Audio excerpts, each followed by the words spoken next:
నమస్తే. Welcome to Andhra Prabha. నేను విద్య. వచ్చే ఎన్నికల్లో బీజేపీతో కలిసి బీఆర్ఎస్ పోటీ చేస్తుంది.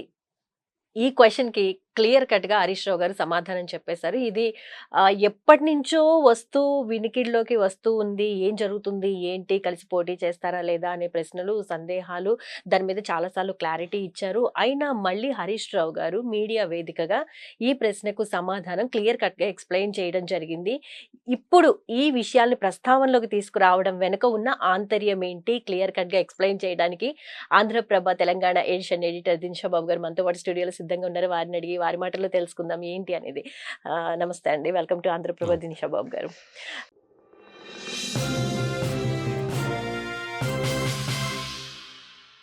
హరీష్ రావు గారి వ్యాఖ్యలు. ముందు నుంచి వస్తున్న వ్యాఖ్యలే ఇవన్నీ. బట్ ఇప్పుడు పర్టిక్యులర్‌గా చెప్పడం వెనుక ఉన్న ఆంతర్యం ఏంటి? ఒంటరిగానే పోరాటం చేస్తాం. ఏంటి?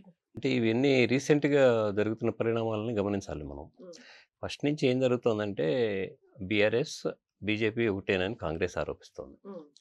లేదు బీజేపీ, కాంగ్రెస్ కలిసి నాటకాలాడుతున్నాయని బీఆర్ఎస్. బీఆర్ఎస్ అంటుంది. అవును. బీజేపీ ఏమంటుంది? బీఆర్ఎస్, కాంగ్రెస్ ఒకటే. హ్మ్. దోపిడీ చేసేసుకొని ఒకరికొకరు విమర్శించుకుంటూ మభ్యపెట్టేస్తున్నారని వాళ్ళు హ్మ్. అంటున్నారు. హ్మ్. ఈ 3 చైర్లు 3 చైర్స్ హ్మ్. ఆటలాగా ఉంది ఇదంతా. హ్మ్. మరి ఎవరిది కన్విన్సింగ్‌గా ఏం చేయాలి అనేది ఇప్పటి వరకు ఒక కంక్లూషన్‌కి ఎవరు ఇవ్వలేకపోయారు. హ్మ్. దాని అర్థం ఏంటంటే ఆరోపణలు చేయటంలో ఎవరి లాజిక్ వాళ్ళు చెప్తున్నారు అంతే. హ్మ్. అయితే ఈ రీసెంట్‌గా జరిగిన పరిణామాల బ్యాక్‌గ్రౌండ్‌లో ఏం జరిగింది అనేది ఆలోచిస్తే కవిత గారు లిక్కర్ కేసులో జైలు పాలయ్యారు. హ్మ్. అప్పుడు భాజపాతో బీఆర్ఎస్ క్వెషన్ చేయలేదు. No, no, no. హ్మ్. కనెక్షన్ వాళ్ళకి కలిసి ఒక రాజీ ప్రతిపాదన చేశారు అనేది ఆరోపణ. ఆ! కాంగ్రెస్ వాళ్ళు ఆరోపించేది. ఆరోపించేదే. హ్మ్. అది ఎంతవరకు నిజం అనేది ఇప్పటివరకు సస్పెన్స్‌లో ఉంది. హ్మ్. అయితే కవిత గారు రీసెంట్‌గా హ్మ్.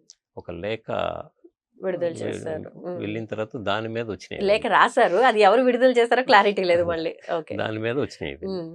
వచ్చిన తర్వాత ఏమంటున్నారు ఇండైరెక్ట్‌గాను, డైరెక్ట్‌గాను ఆవిడే స్వయంగా చెప్తున్నారు. హ్మ్. బీజేపీతో ఇది చేయడానికి ప్రయత్నించారు గదా! హ్మ్. జైల్‌లో వచ్చిన ప్రతిపాదనలు నేనే తిరస్కరించానని స్పష్టంగా చెప్తున్నారు. హ్మ్. ఆ తర్వాత ప్రతిదానికి నేను ఫైట్ చేస్తున్నాను గానీ, దానికి నా మద్దతు లేదన్నట్టు ఆవిడ హ్మ్. దాన్ని ఇచ్చేసుకుంటూ వచ్చారు. హ్మ్. ఎక్స్‌టెండ్ చేసుకుంటూ హ్మ్. వచ్చారు. దీంతో ఏమైందంటే, హ్మ్. ముందు జనంలోకి ఒక్కసారిగా దూసుకుపోయిందది. హ్మ్. ఎలా దూసుకుపోయిందంటే, కవిత సాక్షాత్తు కల్వకుంట్ల గారి కుటుంబంలో హ్మ్. కేసీఆర్ గారి కుమార్తె స్వయంగా చెప్తున్నారు. ఈవిడ కూడా వన్ ఆఫ్ ది లీడర్. హ్మ్. సో, ఇందులో ఎంతో కొంత నిజం లేకుండా పోలేదు అనేది పాయింట్. హ్మ్. ఆవిడ కన్విన్సింగ్ ఇంకో మాట కూడా అన్నారు. హ్మ్. నేను అది ఒప్పుకొనుంటే లిక్కర్ కేసులో నేను నిందితురాలినే అనేది శాశ్వత ముద్ర పడిపోయేది నా మీద. హ్మ్. నేను కాదు. అందుకనే ఒప్పుకోలేదు అనేది ఆవిడ వాదన. హ్మ్. కన్విన్సింగ్‌గా చెప్పారు. హ్మ్. నేను ఆళ్ళతో రాజీకి ఒప్పుకుంటే నన్ను విడుదల చేస్తారు. హ్మ్. అంతా సేమ్ లీడర్ కాబట్టి ఏదో ఒక పాయింట్‌లో ఏదో ఒక హ్మ్. టైంలో విడుదలవుతాను. హ్మ్. నాకు బెనిఫిటే. కానీ హ్మ్. ఏం జరుగుతది? హ్మ్. నేను లిక్కర్ కేసులో నిందితురాలు అని ఒక సంకేతం పంపించినట్టు అవుతుంది. అందరూ ప్రజల్లో అది నాటుకుపోతుంది. హ్మ్. ఆ మచ్చ నాకు పట్టడం ఇష్టం లేదు. అందుకని నేను ఒప్పుకోలేదని స్పష్టంగా చెప్పారావిడ. హ్మ్. ఇది ప్రజల్లోకి చాలా వేగంగా ఎళ్ళిపోయింది. హ్మ్. పార్టీలో ఎరోషన్ మొదలైంది. హ్మ్. నష్టదాయకం అది. హ్మ్. ఇంకా పోను పోను ఇంకా ఇది పెరిగిపోయేటట్టు ఉందనేది హ్మ్. వాదన. హ్మ్. ఇది సరే కేటీఆర్ గారు చేయాల్సిన ప్రయత్నాలు, చెప్పాల్సిన మాటలు చెప్పారు. హ్మ్. కేసీఆర్ గారితో ఏం మాట్లాడారు ఏంటనేది ఇంటర్నల్ వ్యవహారం. హ్మ్. ఇది ఇక్కడితో ఎలాగైనా ఫుల్ స్టాప్ పెట్టాలనేది హరీష్ గారు ఆహ్, హ్మ్. ఆలోచన. ఆలోచన. హ్మ్. సో, ఆయన నిన్న కేసీఆర్ గారితో ఫోన్‌లో సంప్రదింపులు జరిపారు. హ్మ్. దాదాపు 3 గంటల సేపు మాట్లాడారని సమాచారం. హ్మ్. అయితే ఆ కంక్లూషన్‌కి ఏమొచ్చారంటే, ఈ క్షణంలో హ్మ్. ఇప్పుడు మనం ఇది ఎట్టి పరిస్థితుల్లోనూ ఆపకపోతే హ్మ్. ఇది నిజమనుకునే ప్రమాదం ఉంది. ఇంకా ముందుకి ఇంకా ఎరోషన్ పెరిగిపోద్ది. ఇంకా నష్టం పెరిగిపోతుందనేది ఆయన వాదన. హ్మ్. కేసీఆర్ గారు చాలా వ్యూహకర్త. ఆయన హ్మ్. కూడా ఏకీభవించినట్టున్నారు. హ్మ్. ఆయన అనుమతి లేకుండా ఈయన ప్రకటించరు. హ్మ్. సో, దాని అర్థం ఏంటంటే కేసీఆర్ గారి అనుమతితోనే ఆయన ఆ ప్రకటన చేశారు. ప్రెస్ హ్మ్. మీట్. హ్మ్. దాంట్లో ఏం చెప్పారు? దానికి చాలా ఎవరు ఊహించని ఎత్తుగడ ఒకటి వేయగలిగారు. హ్మ్. అదేంటంటే బనకచెర్ల. హ్మ్. ఇప్పుడు ఇక్కడ ప్రాబ్లమ్ ఏంటంటే తెలంగాణలో గోదావరి నీటిని ఆంధ్రప్రదేశ్ దోచుకుపోతుంది, కాంగ్రెస్ మాట్లాడట్లేదు, రేవంత్ రెడ్డి గారు బాబు గారి శిష్యుడు, ఆయన మాట్లాడు, రేపొద్దున నెక్స్ట్ ఎలక్షన్స్లో కాంగ్రెస్ ఓడిపోయిన ఈయన మళ్ళీ అందులోకి వెళ్ళిపోయి ఆయన పదవులు ఆయన అనుభవిస్తాడనేది వాళ్ళ ఆరోపణ. సరే, చాలామంది విమర్శకులు ఉన్నారు అలా, అది పక్కన పెట్టండి. సో ఆ ఎత్తుగడని ముందుకు తీసుకొచ్చారు ఆయన. తీసుకొచ్చి అదే టైంలో ఏం జరిగిందంటే సైమల్టేనియస్లీ అదే రోజున ఆ, తెలుగుదేశం పార్టీ సెక్రటరీలు వీళ్ళందరూ ఢిల్లీ వెళ్ళారు. ఢిల్లీ వెళ్ళి 81,000 కోట్ల రూపాయల ప్రతిపాదనలతో బనకచెర్ల ప్రాజెక్టుకి గోదావరిని తరలించడానికి ప్రతిపాదనలు పెట్టారు.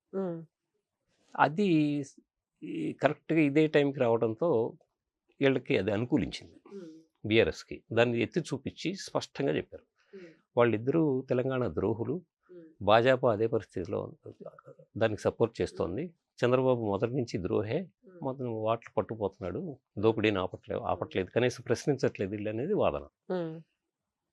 ఇది ఖండించడానికి ఎవరు ఖండించాలండి? భాజపా ఖండించాలి. భాజపాకి ఇక్కడ మాట్లాడేవారు ఒకళ్ళు లేడు, సెంటర్ నుంచి పట్టించుకోరు. చంద్రబాబు ఖండించాలి. చంద్రబాబు ఏమైనా ఖండిస్తారు? ఆయన చెప్పిన వాదనకి కన్విన్సింగ్గా లాజిక్గా చెప్పారు ఆయన. మీరు గోదావరిని కిందకు వచ్చిన తర్వాత సముద్రంలో కలిసేటప్పుడు మేము లిఫ్ట్ చేస్తున్నాం, కిందకు వచ్చేసిన తర్వాత నేను ఆపలేను, నువ్వు ఆపలేవు, నేను లిఫ్ట్ చేసుకుని నేను వాడుకుంటున్నా, అది మిగిలి నీరు అనేది ఆయన వాదన.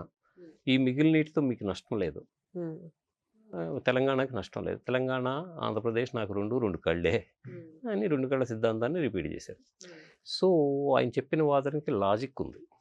వాటర్ కిందకి వెళ్ళిపోయినాక నువ్వు అరిస్తే ఏం సుఖం, అది వెళ్ళిపోయింది కదా. సో ఇప్పుడు హోల్డ్ చేసుకునే దాంట్లో ఉంటుంది కదా, హోల్డ్ చేసుకోవడానికి నీ దగ్గర ఉన్న చెరువులన్నింటినీ కనెక్ట్ చేసుకోవాలి, నీ దగ్గర డ్యామ్స్ అన్ని కట్టుకోవాలి. ఇంకొక మాట కూడా స్పష్టంగా చెప్పాడు ఆయన, కాళేశ్వరం కట్టుకుంటుంటే నేను ఒక్క మాట మాట్లాడలేదు, అబ్జెక్షన్ కూడా చెప్పలేదు, నువ్వు కూడా బాగుండాలి, నువ్వు సుభిక్షంగా ఉండాలి, నీ మొత్తం వాటర్ కెపాసిటీ నిండిన తర్వాత కూడా వస్తుంది కిందకి, మిగిలిన నీటికి వెళ్ళిపోతుంది, ఆ వెళ్ళిపోయే నీటిని నేను లిఫ్ట్ చేసుకున్నాను, ఇంత కన్విన్సింగ్గా చెప్పారు. దానికి ఇక్కడి నుంచి ఎక్కడ ఈ ప్రాంతం నుంచి ఎవరు సమాధానం ఇవ్వలేకపోతున్నారు, ఇవ్వలేదు కూడా. సో వాళ్ళు ఏం చేశారు, ఇదే పాయింట్ని అడ్డం పెట్టుకుని హరీష్ గారు స్పష్టంగా చెప్పారు, సో ఇట్లాంటి ద్రోహులతో మేము ఎందుకు కలుస్తాం, ఆలోచనే తప్పు, ఇది దుష్ప్రచారం, కాంగ్రెస్ చేస్తున్న నాటకం అని స్పష్టంగా చెప్పారు. ఇది ఎక్కడి వరకు వెళ్ళిందంటే శ్రేణులకి కన్విన్సింగ్ ఉంది, దెర్ ఇస్ ఎ లాజిక్. నువ్వు కిందకి వెళ్ళిందా, పైనుంచి వదిలితే కదా వెళ్ళేది, ఇవన్నీ ఆలోచన చేయరు కదా, అంతవరకు వెళ్ళరు. So convincing logic. సో వాళ్ళు దీంతో శ్రేణుల్లో కొంత భరోసా చిక్కింది అనేది విశ్లేషకుల వాదన. సో అది వాస్తవం కూడా. ఒకే దెబ్బకి 2 పిట్టలు అంటారా, అటు కాంగ్రెస్ ని ఇటు బీజేపీని రెండు కలిపి కొట్టగలరు. ఆయన ట్రూ పొలిటీషియన్, వీళ్ళలాగా కాదు, చాలా ఎత్తుగడలు వేస్తారు, చాలా సుదీర్ఘ ఆలోచనలు ఉంటాయి, వ్యూహకర్త, ప్లస్ ప్రతిదాన్ని రాజకీయం చేసే ఆలోచన చేయరు. డ్యామేజ్ చేయటానికి వస్తే ఎదురుదాడి చేస్తారేమో కానీ ఆయనే డ్యామేజ్ చేసే పరిస్థితి ఉండరు. అంత అంటే కరెక్ట్గా చెప్పాలంటే మేలిమి రాజకీయ నాయకుడిగా మనం చెప్పుకోవాలి. అంటే ఎత్తుగడతో నువ్వు ఏదైనా చేయగలిగితే దాన్ని మెచ్చుకుంటారు. మొండిగా వాదిస్తుంటే అది లక్షణం కాదు, రాజకీయ లక్షణం కాదు, రాజకీయం కూడా కాదు. అంటే క్లారిటీ ఇస్తూనే, క్లారిటీ కాదు, అవును బీజేపీతో పొత్తు పెట్టుకో, లాజిక్ ఉండి తీరాలి నీ వాదనకి. చంద్రబాబు చేస్తున్న వాదనకి లాజిక్ ఉంది, దాన్ని ఖండించకపోవడం తర్వాత సంగతి. అలాగే హరీష్ గారు చెప్తున్న వాదన కూడా లాజిక్ ఉంది, నువ్వు ఖండించుకో, అది వేరే సంగతి. Logic is there, it is convincing. So అందుకని మీడియా ముఖంగా ఇప్పుడు క్లియర్ కట్ గా చెప్పడం ఒంటరి పోరే అని చెప్పారు. ఖచ్చితంగా అది శ్రేణుల్లో ఒక విశ్వాసం నింపగలిగారు.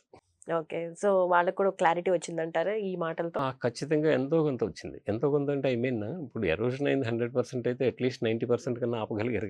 సో ఇప్పుడు కవిత గారికి కూడా క్లారిటీ వచ్చిందంటారా?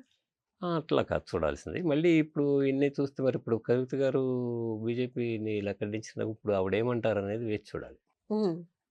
ఇప్పుడు ఏ స్థాయి గురించి వాళ్ళు బీజేపీతో రాజీ ప్రతిపాదనలో అదర్వైజ్ పొత్తు కోసం ప్రయత్నించారనేది లాజికల్గా చెప్పాలి.